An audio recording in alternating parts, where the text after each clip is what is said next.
बच्चों, मैं आपको आज रेशियो और प्रपोर्शन का क्वेश्चन बताएंगे, अनुपात और समानुपात का। आपको स्टेप बाय स्टेप बताएंगे मेरे प्यारे बच्चों, देखेंगे।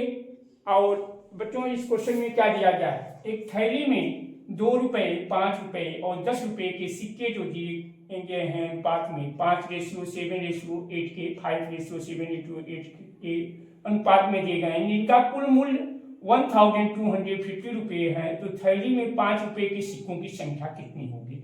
अब मेरे प्यारे बच्चों, इस प्रकार के क्वेश्चन आपको एग्जामिनेशन में दिए जाते हैं और बच्चे साल के, तो बच्चे अब देखें हमको क्या करना होगा, सिक्कों की का अनुपात लिख लेंगे मेरे प्यारे बच्चों। सिक्के के अनुपात लिखेंगे तो सिक्कों का अनुपात कितना होगा देखेंगे मेरे प्यारे बच्चों। तो ये हो जाएगा हमारा 5:7 और 8 हो जाएगा।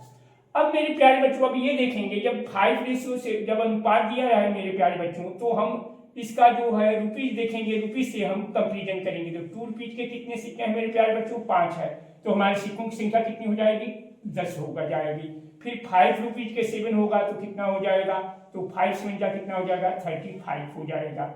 और फिर 10 रुपीज के कितने हैं मेरे प्यारे बच्चों, 8 है, तो 10 8 कितना हो जाएगा, 80 हो जाएगा। अब मेरे प्यारे बच्चों, यदि ये रेशियो में दिया गया है तो यहाँ पे हम यक्स ले लेते हैं मेरे प्यारे बच्चों, यक्स ले लेंगे। अब इसमें मेरे प्यारे बच्चों इसमें भी यक्स ले लेंगे और इसमें भी यक्स ले लेंगे। अब इसके बाद इसको हम ऐड कर देंगे मेरे प्यारे बच्चों। अब इसको ऐड कर देंगे तो कितना दिया है, कुल मूल्य कितना दिया है मेरे प्यारे बच्चों, 1250 रुपीज दिया गया है। अब हम इसको ऐड करेंगे मेरे प्यारे बच्चों, तो ये आपका आएगा 125 यक्स आ जाएगा और ये हो जाएगा 1250 आ जाएगा।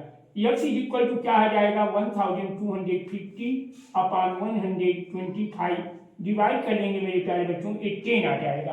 अब मेरे प्यारे बच्चों हमसे पूछा जा रहा है यक्स की वैल्यू 10 है। अब हमसे पूछा जा रहा है कि 5 रुपए के सिक्कों की संख्या कितनी होगी, तो ये हमारा 5 रुपए के सिक्कों की संख्या है। 5 रुपए के सिक्कों की संख्या कितनी है, 7 यक्स है, तो ये 7 में यक्स की वैल्यू मालूम है मेरे प्यारे बच्चों, तो इससे मल्टीप्लाई कर देंगे तो ये आपका आ जाएगा 70 आ जाएगा। तो 5 रुपए के सिक्कों की संख्या कितनी हो जाएगी मेरे प्यारे बच्चों, 70 हो जाएगी। तो यही आपका आंसर हो जाएगा। तो मेरे प्यारे बच्चों, यदि आपको यह क्वेश्चन समझ में आ गया होगा तो आप लोगों से रिक्वेस्ट करना चाहता हूं कि आप मेरे चैनल को अवश्य सब्सक्राइब करिएगा। मैं आपको इसी तरह से अच्छे टॉपिक्स पर हमेशा वीडियो प्रोवाइड करता रहूंगा। तो गुड आफ्टरनून, थैंक यू।